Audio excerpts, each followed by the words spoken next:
Oh, well, hey, Beth. It's Jamie, that's me here. Welcome back to my channel. We're about to go ahead and get into us a quick chat. And without further ado, let's do just that. Okay, first up on the quick chat, we have Miss Taraji P. Henson. Okay, it seems like Taraji has actually gotten her a new role. So I want to tell y'all about it. All right, real quick, Miss Taraji P. Henson will be a part of a new adaptation of The Color Purple. And I do believe this one will be a musical. And she will actually be playing Shug Avery.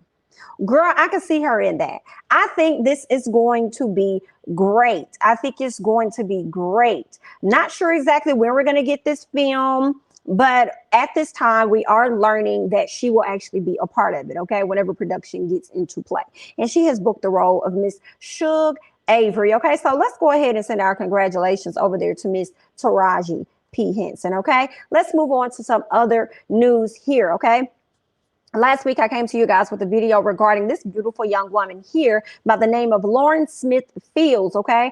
Lauren Smithfield was unfortunately found dead in her bedroom by some Caucasian man that she happened to have over for a date that she met on Bumble, okay? When the guy came over, they hung out, had some drinks, and she ran downstairs to grab some, to give her brother some clothes or something like that, some clothing, came back upstairs. According to the Bumble date, she went into the bathroom for a few minutes, came out, they watched Netflix, drunk and everything. Then she got tired. He laid her down in her bedroom. He laid next to her, woke up. No, I think he went to the restroom, to the bathroom in the middle of the night, saw blood was coming out of her nose. But when the police came in to find her, she was on the side of her bed, laid out, right? So some things just are not adding up, okay? We're learning a lot of things behind the scenes regarding this Bumble date being connected to the FBI. Someone that's a childhood friend of his allegedly has come out and spoken out to the attorney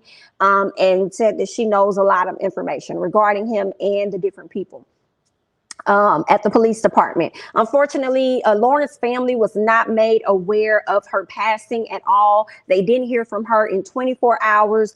They went over to the house, knocked on the door, were able to, no, they weren't able to get inside. There was a note on the door saying, if you're looking for Lauren, hey, call this number. Come to find out that was the landlord's number.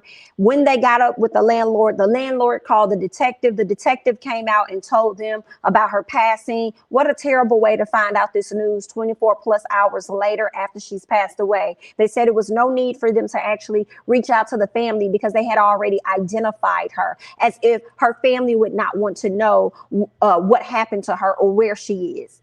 Okay, right? So they're saying that based on the autopsy and some things that were done, that she had a lot of different drugs that were actually in her system, including fentanyl, which was one of them. But based on all of the drugs, number one, how did they get there? Number two, she had an overload of drugs in her system. Number three, she never had a history of doing drugs at all. So immediately when I heard the drugs in her system, I went straight to, you know what, this is a DR.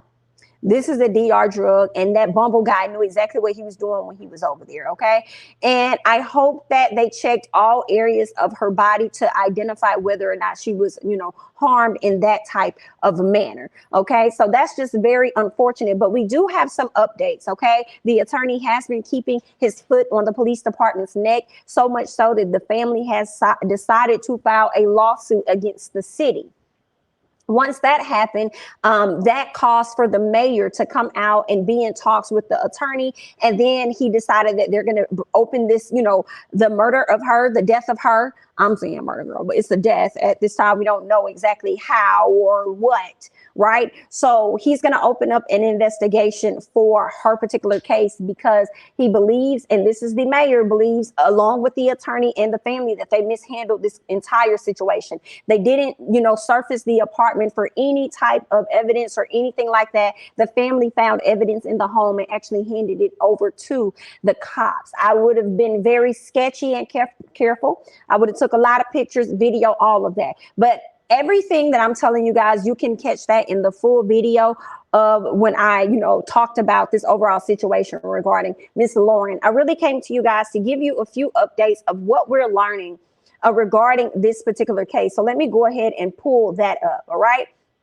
So it looks like what they're saying at USA Today, that Connecticut police officers are suspended over the passing of Lauren Smithfield and Brenda Rawls. Okay, so based on how they handled the death of these ladies and the investigations that followed, there are two men that are actually suspended at this time. And one of the names was very familiar because the mother expressed her disdain for this particular man here and how she wanted his head. Okay, so let's go ahead and get into this article. They're saying that two Connecticut detectives involved in the death investigations of two Black women have been suspended from their duties and put on administrative leave, city officials announced Sunday evening. Okay, now Lauren Smithfield, 23, was found dead in her Connecticut apartment on December 12th after a man she went on a Bumble date with called police to say he found her unresponsive. Smithfield's family said police had never notified them of her death, which they learned about more than a day later when they found a note on her front door. Okay, it was left there by the landlord. All right, the family said police told them the man who called authorities was not a suspect in her death. They didn't necessarily say why. They just felt as though he was a nice guy. So that was the reason why they didn't bring him down to the police station to, interrogate and ask more questions and break down his story. And it's so crazy to me. And I have to just say this real quick while it's on my mind. If the race was reversed, right? If that was a white woman and a Black man, that would have just happened so much differently. He would have been down there answering questions and everything. Like, it wouldn't have been, oh, he's just a nice guy. This guy will be panicking and worrying about his life, right? Whereas the roles are reversed and it's just enough for him to be a nice guy. Just enough for him to be a nice guy, for him to get off on being on this death or just not even be investigated at this time, because we don't know for sure yet whether he indeed harmed her or not, right? But it's just a bit sketch. Like, you don't know this lady. This is your first time being at her home, and you here, and she not. Like, it's not adding up. Like, we need more details, okay? It's not making sense at all, because if the roles were reversed, I do feel like it would just be much, much different. Okay. Now, speaking real quickly on Brenda Lee Rawls. Okay. She was actually 53. She was also a Black woman, and she died in Bridgeport, Connecticut at the same time as Miss Smithfield. Okay. Her family also said that they were not notified by the police of her death and found out days later. Okay. This is out of control. Okay. Now, in a statement released on Sunday night, Bridgeport Mayor Joseph Ganim gave his condolences to Smithfields and the Rawls families. He says, I want you to know that I am extremely disappointed with the leadership of the Bridgeport Police Department and find actions taken up to this point unacceptable. Right. Okay. He says that, Ganem says he directed the police department's deputy chief to place both Detective Angel Lanos and Detective Kevin Cronin. This Kevin Cronin was the name that Lauren's mom mentioned, and how much she just was not here for him. Okay, in so many words. All right. Yeah, he's one of those names that are very familiar, and he's now on administrative leave. Now, Cronin was assigned to Smithfield's case, and Lanos was assigned to Rawls' investigation. My thing with this, with them having administrative leave, what does that look like? Are they still getting paid? With them having administrative leave, do they still have access to certain files? Right? Because while this investigation is going on and seeing how they mishandled it, they should be stricken completely. Badge taken, weapons or anything removed, any swipe key cards. Like, they should literally be stripped of everything until the investigation is over and you all make a decision on whether you want them to return or not to return. Okay. And if that's the case, I feel like when it comes to these guys and how they handle the situation, any cases that involve someone's death, you all need to, for the past 5 years or so, y'all need to go through all of those records, because I'm pretty sure these ladies were not the first and definitely will not be the last under these men. So y'all might want to go ahead and figure out what y'all need to do, because I don't think they should be returning. But that's just my opinion. OK, they're saying the two officers are the subject of Bridgeport police office of internal affairs investigation and disciplinary action for lack of sensitivity to the public and failure to follow police policy in the handling of these two matters. So that right there lets me know that y'all just walk around thinking that y'all can just do whatever it is that y'all want to do, right? Y'all think y'all the big men on campus, that you could just disregard whatever's in the police policy and just move to the beat of your own drum, which lets me know for me that you all have a history of operating in this manner. And it took for Lauren's situation to happen and for her parents to continue to have a loud voice and for others to speak up. And so many other celebs, including Cardi B, has spoken up about this situation and how it doesn't make sense. So now that it's catching way bigger attention, now you all are trying to do something about it. But y'all need to check the rest of the records because, as I said, I do believe that this is not the first time that this has happened. Okay. So let me see what else are being said here. Smithfield's family and public officials have accused police of racial bias in the investigation, and many have taken the public square criticizing how missing people of color are treated by law enforcement. Okay, so I guess this is a good thing to have them, suspended on administrative leave, and this case being open and properly investigated. Now, my question is, what happens to the evidence that the family and the attorney turned over to the police? And this information, this evidence was turned over prior to the removing of Cronin. So what happens? Where is it? And I hope that the family got pictures and video, if not one or the other, of what they turned in to the police officers. Okay. So in case anything happened to it, we know exactly who it was that messed with something. And we knew exactly what was actually in that package that we gave to you guys. Okay. I believe they found a used condom in the bathroom. What else did they find? I think it was like blood on the sheets or something. It was just a lot of things that they found in there. They didn't do an entire investigation of this girl's home once they found out, because this is a crime scene at this point. Okay, especially when you have a strange man at this girl's door. That's like, who are you at this woman's door, sir? Who are you at this? You don't know this woman. It's your first time here. You don't know anything. You can't tell us anything. Okay, great. No, we need you to stay here because we have further questions. Okay, just handled the case all completely wrong. Just because he was a nice guy, that was enough, girl. And that is enough. I have no more. So we'll just have to continue to keep you guys updated on what's happening with this case. And hopefully at some point we can get a break in the case. For those of you guys that are wondering, this Bumble date man, I can't think of what his name was being called. It was Mike something, but he has already gotten him an attorney. And the police have said that he's cooperating with them. No, he's not. He's already gotten an attorney. And you guys aren't giving him anything for him to cooperate with you guys about. So there's that. Let's go ahead and switch gears and move on, okay? Tom Brady. I'm not a big football fan, for real, but we did find out that Tom Brady has finally made a decision to go ahead and peace out, okay? He has decided that he is going to be retiring from football. He has been in the game for many years. I've heard his name many years, honey. Many years. This man is ready to go and live his life and be with his family. I believe he has not two. I know he has children, right? I know he has a few children. I think it's two. Not necessarily sure the number of children he has, but I'm sure he spent a lot of his life drilling it down into the ground. And now he wants to kick back and enjoy the riches and all of the money that he done made and just chill out with his family. So I really don't see anything wrong with that. I do find it ironic that after Antonio Brown walked off the field and got released or whatever from the Buccaneers. And the reason Antonio even came to the Buccaneers, from my understanding, was because when Tom was getting signed, he said, I'm not going to come unless you bring Antonio Brown. So when Antonio Brown got released almost a month ago or so, or a few weeks ago, when he was released from this team, shortly thereafter, we find out that Tom Brady decided that he's going to be retiring.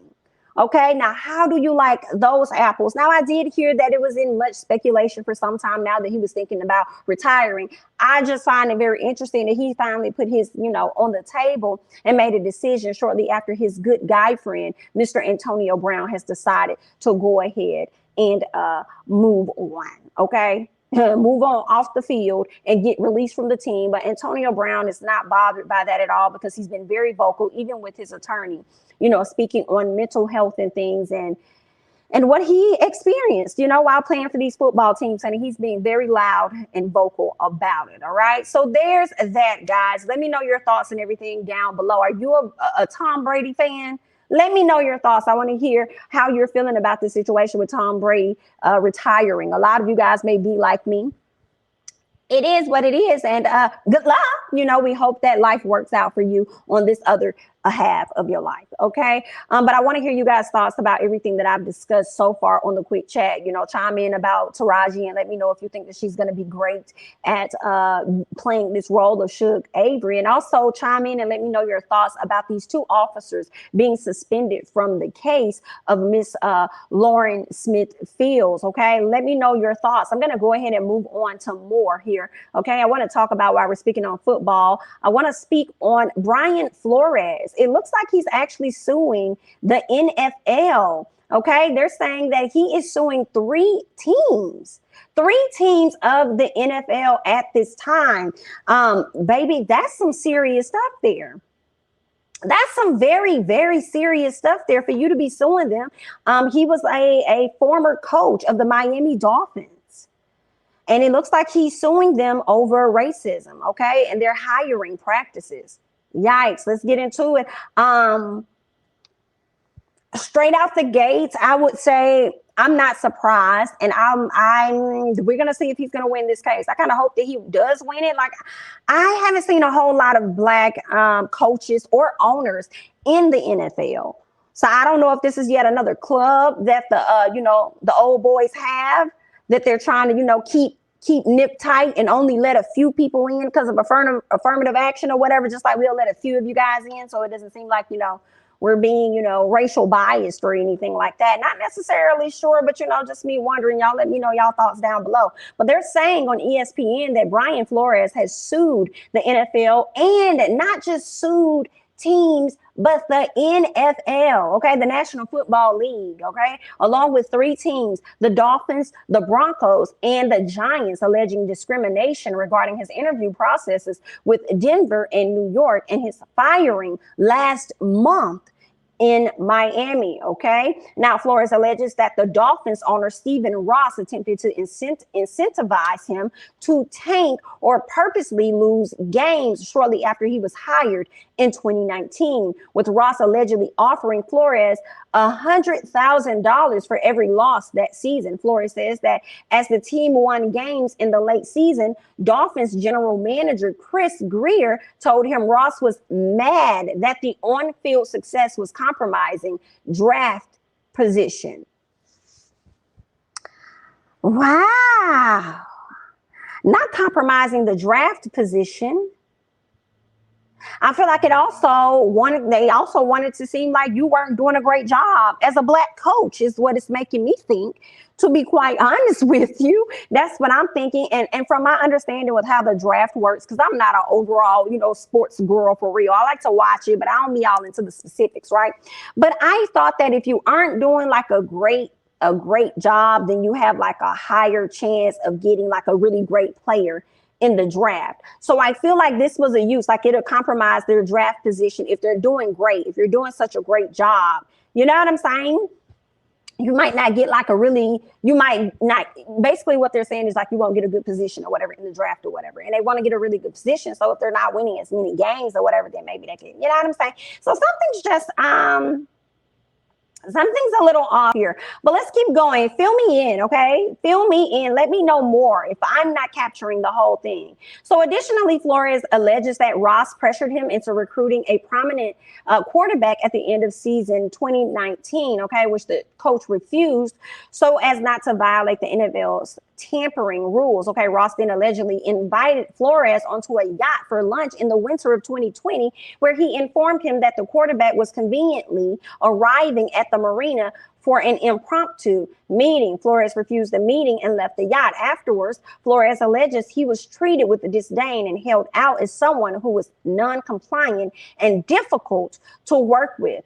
I'm not going to read any more of this article. If you guys would like to, please go ahead and head on over to ESPN and check out this very, very, very lengthy article. Okay, this man then went and got him some attorneys with Wigger Law LLP. So he definitely has some people that's going to be helping him out with this case, and he's going to be suing. Now, the amount has not been dropped, so I'm not sure exactly how much he's going to be suing for.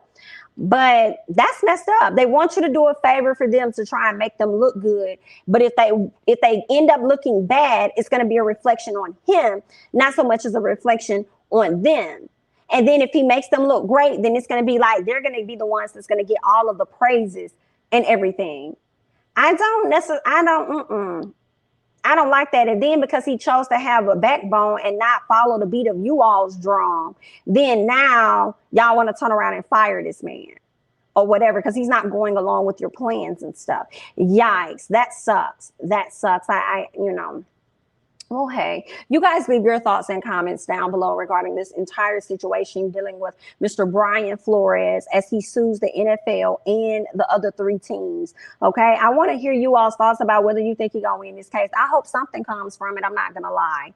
All right. And I also feel like it's not a surprise and it's nothing new to know about the discrimination and things that take place within that particular corporation or whatnot. Right. So I feel like there is some type of case there. It's just a matter of him being able to prove his case. But ultimately, I would love to hear you all's thoughts and comments regarding this situation with Brian Flores. OK, so let me know. And I'm going to go ahead and move on over to Miss Whoopi Goldberg. Okay, Whoopi Goldberg unfortunately has been suspended for about 2 weeks. Okay, about 2 weeks from because of the comments that she had on The View. Okay, I want to go ahead and play you guys the audio of what Miss Whoopi Goldberg said. Okay, she said some things that the Jew community did not necessarily like as it pertains to the Holocaust. Okay, so I want to go ahead and let you guys check out this. Okay, get into this here.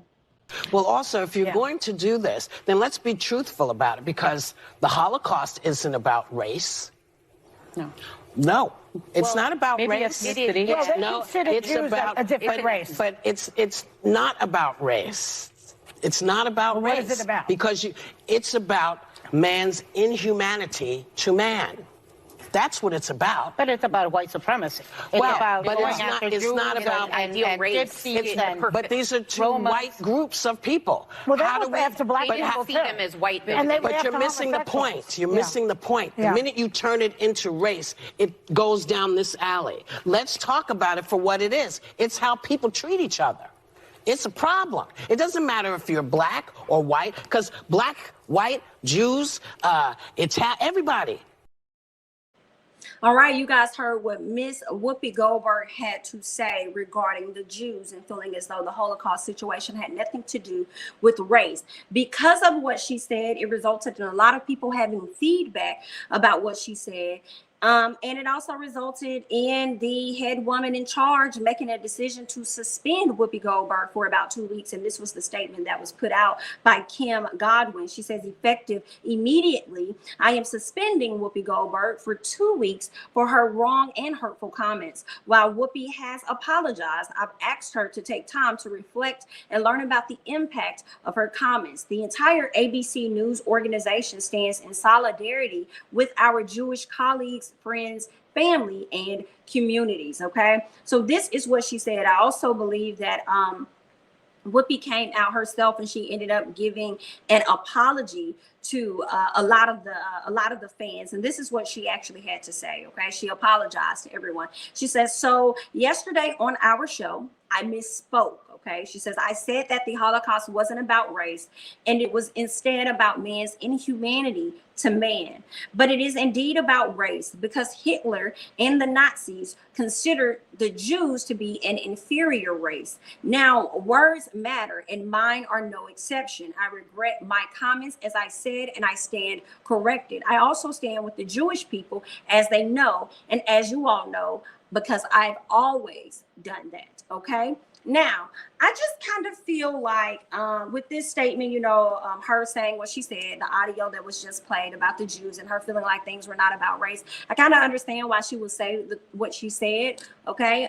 Because I didn't necessarily know for some time that Jewish was an actual race. I always thought that it was just like your religion or something, or you know what I'm saying? Like, or like, okay, I'm an American, you're Jewish, whatever like that, but then I'm black, you're white, right? So I understand why she didn't want to like necessarily relate that to being about race, because it was honestly, as a black person looking at it, it does look like it's just a bunch of white people killing white people. Right. So I mean, I understand where she was coming from, but at the end of the day, like the end goal of what she was trying to say, like, let's take race out of it. Let's take this out of it. Like what they're doing over there with the Holocaust, like it's still happening today. And it's still, from what my interpretation of it. Okay.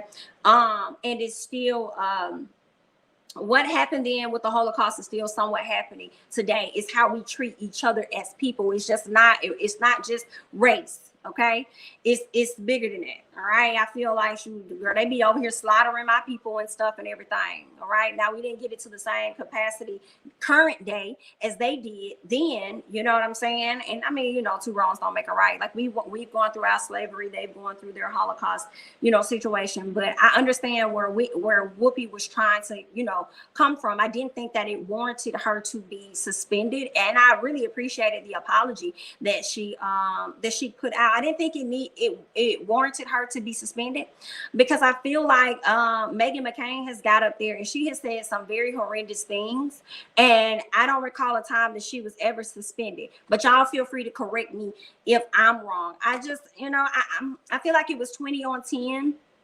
I feel like the statements and things that Miss Whoopi was trying to explain was misinterpreted when she said the terms that it wasn't about race. Okay, when a lot of Jews feel as though it was indeed about race. Okay, and when we bring on race and we talk about Jews and everything, then we also should talk about the Jews that are black as well.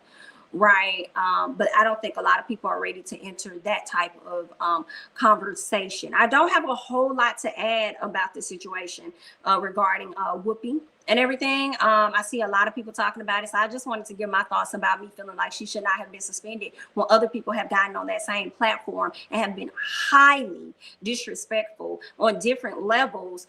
And they got a chance to continue to sit there and continue to collect their checks. So for y'all to suspend her was like, but I will say this. I feel like it's kind of a good thing that Whoopi is like suspended. I hate to say it, not suspended as in you should get that. You should go sit out. No, I feel like it's a great thing for her to take a step back, like, and chill. You know, hopefully she getting paid. I don't know. I don't think Whoopi her for any coins at all. But I mean, it's a good thing to be able to just fall back, chill out, relax. She may not reflect on her thoughts because she's already said what she said. She ain't mean no harm about what it is that she said. If y'all felt the way about it, she stands corrected. All right, she's learned some things about it. It is what it is. But I'm not canceling. If y'all want to cancel her, that's on y'all. You make that decision. I'm not canceling her. Because I feel like I understood what she was trying to say and what she was trying to get at before, you know, it went all out of whack. Okay. But I'm going to let you guys leave your thoughts and comments regarding the situation, because you might feel a completely different way than I feel about it overall. But as I said before, I don't feel like she should have been, you know, suspended, but it may actually be a great thing for her to just like sit back and you know, relax, relate, release. What is it? Relax, relate, release. So, I mean, those are my thoughts about it overall. I don't have a whole lot, like I told you guys, to say about this situation. I'd rather you guys do the talking. So go ahead and hop down in the comments and share your thoughts regarding Whoopi Goldberg, her comments on the Holocaust and it not being about race. Okay. The Jewish community being very sensitive about that and feeling as though she was very, you know, sensitive about what it is that she said. And also let me know your thoughts about her being suspended for 2 weeks. Do you feel as though it was warranted, or do you feel as though it was not warranted? Did you understand where she was coming from, or do you think she missed the mark completely? Let me know your thoughts down below, and let's go ahead and move on to someone else. Okay, let's go ahead and talk about Don Cornelius. Honey, if you're not watching The Secrets of Playboy, I believe that's what it's called, The Secrets of or Secrets of Playboy. I have been watching that. It comes on A&E. It comes on Monday nights. I have been checking it out. I believe it's on episode 3. And this is when I learned some things about Don Cornelius that I actually was not expecting. Okay. While these ladies were working for Hugh Hefner, because it was so many different phases of being a part of Playboy, they worked in a restaurant, a little nightclub, a bar. They met a ton of very popular, notable individuals. A lot of these people were key holders, okay, key club holders. They got access to certain locations within the club, got access to the ladies as well. Now, it had came out that unfortunately Don Cornelius was highly involved with the assault of two women, where he took these ladies to his home and had them chained up, tied up, and he would violate them in so many words. I don't want to go too far into detail. I would prefer you guys go and check it out on your own. But he violated these ladies in sexual ways, which were just terrible. Terrible. I could not imagine. I would not want to imagine. I think he had the ladies tied up in his home for about 2 days. The unfortunate part of all of this is not only the violation that happened to the ladies, and they may still be alive to probably come out and tell their stories, but it's just the fact that they had to live with that for all of their life. They never came out and talked about it. It was put on the hush. Nobody could really open up and share their thoughts and speak on it or anything like that, right? So very, very traumatizing. You know, I mean, when the violation, I think this also happened with Don Cornelius, and then there was another set of ladies that got violated by some other guys, and they threatened them and said if they ever say anything, then, you know, we're going to harm you or whatever. But the ladies, of course, they talked amongst each other, and eventually it got out. But Hugh Hefner was so focused on making sure everybody stayed in alignment with keeping certain conversations down, because he didn't want it to damage the reputation of the company and the business and other stuff. Okay, just terrible. Like the things they used to get away with of doing to women was just ridiculous. Okay, so I just feel like the other unfortunate part, as I said, with the ladies having to live this type of life, okay, of knowing that they were violated in this manner, and then having to see Hugh Hefner go on to be on TV and all this stuff, and he didn't protect you, support you, have your back or anything like that when these type of things happen to you. Terrible. But it's the fact that y'all waited until Hugh Hefner and Don Cornelius have now passed away to come out with these stories. And it sucks, because I know they probably were afraid and probably couldn't talk. It's just so terrible to me. Right? And I feel like a lot of Hollywood, a lot of politicians, a lot of people already knew this information. Yet y'all are the same people that are trying to grab up Cosby and making sure that he's locked up to the ground all the way down, even though he's out. Now, I'm not saying what he did was right in any capacity. But what I'm saying is I wish you guys would have had this same energy a few years ago, before these men got a chance to get up out of here. All right. And then here's the other thing. There's more to come. We're just on the 3rd episode. But don't let Don Cornelius be the only man that you guys speak about. And don't let him be the only black man. Right. Don't let him be the man that you guys spoke about because he's black. If you're going to drop some nuggets and you're going to drop some information, drop it. And also, don't let him be the only man. Don't let him be because he's black. And don't let it be because he dead. Okay, if somebody is alive and well and they done did some things, they need to be shaking in their boots, because this show is on and it's probably going to expose them. But you know how people get. They don't want to disrupt Hollywood or anything like that. But I would love to know the true details, honey. Very sad situation. Hated for these ladies. So many ladies were, violated in different ways. Okay. And I can imagine how many of them were side chicks to some of these popular men that actually had families and everything. So, girl, it's the whole mess, okay? How I feel about Don, it sucks. I know he left a legacy for us with Soul Train and everything, so much so that they had this whole show about him over there on BET. But Don, if you did this to these ladies like they said that you did, baby, I'm over here like, y'all might want to go and dig Don up. Go ahead and dig up Don and take care of him and then put him back down, okay? Because that's just horrible. I hate they had to live through that all of their life, girl. I can't. But listen, that's all that I have for the quick chat, girl. Y'all come on over here and hop down in these comments and let me know your thoughts, okay? Especially regarding this Whoopi Goldberg situation and her being suspended for the next 2 weeks. And also let me know your thoughts about Don Cornelius as well. Come talk to me, honey. That's all I got. I'm Jamie, that's me. Don't forget to like, comment, subscribe, share my videos. Follow me on Instagram and Twitter at Jamie, that's me. And I'll catch you guys in the next one. Bye.